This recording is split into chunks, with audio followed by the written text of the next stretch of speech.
Let's bring in now political analyst Michael Geoghegan. Michael, thanks a lot for your time today. Thanks for having me. So let's talk about what's unfolding here with regards to John McCallum. We know, of course, Lisa Raitt now asking for there to be a full investigation by CSIS regarding election interference. Do you think his comments are detrimental? Well, yeah, they're certainly John McCallum is the gift that keeps on giving in terms of for the federal Conservatives. He was fired as Canada's ambassador to China. That position has still not been filled. And now he's set himself up in Toronto where he's advising in terms of businesses having dealings in China. And then it's a situation where he's telling the Chinese, look, the harsher you are with Canada, the more you're helping the opposition party in terms of the likelihood of winning this October's election. Mm-hmm. That kind of discussion is certainly imprudent at best, and at worst, it does amount to, basically some kind of foreign political interference, which most Canadians would raise an eyebrow at. So I think there's people in the Prime Minister's office right now who are very much wishing that John McCallum would sit down and keep quiet. It's interesting now because he is considered to be a private citizen, and yet, of course, we're listening to what he's saying. Is what he says hold water? Does it have any value to it? Or is it just really ruffling the feathers here? And I'd like you say they just want him to go away.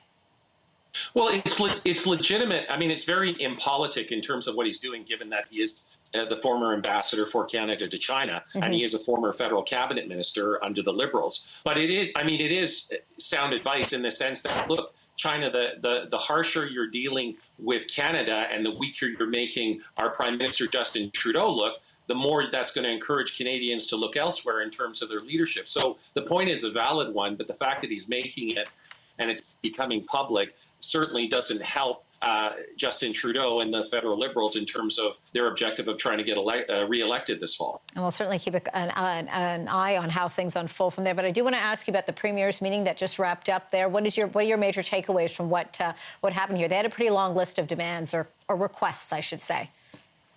Well, I thought there was a couple of interesting things that come out there. A number of premiers, Alberta, obviously, but also New Brunswick, they were talking about an east-west energy corridor, mm-hmm. Something that others, including the federal Conservatives, have talked about in terms of the economic sovereignty of our nation. And also, if we want to do something like stop buying oil from Saudi Arabia, we can't do that right now because we have no way to supply New Brunswick refineries with Alberta oil. And so we bring in oil from Saudi Arabia. So that was one takeaway.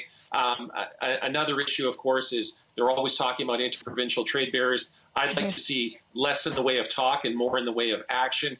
And there's also some discussion around a national pharmacare program. Certainly most Canadians, they've seen their pay fall well behind their cost of living. Mm-hmm. And so, any relief that can be provided at that front would be welcome.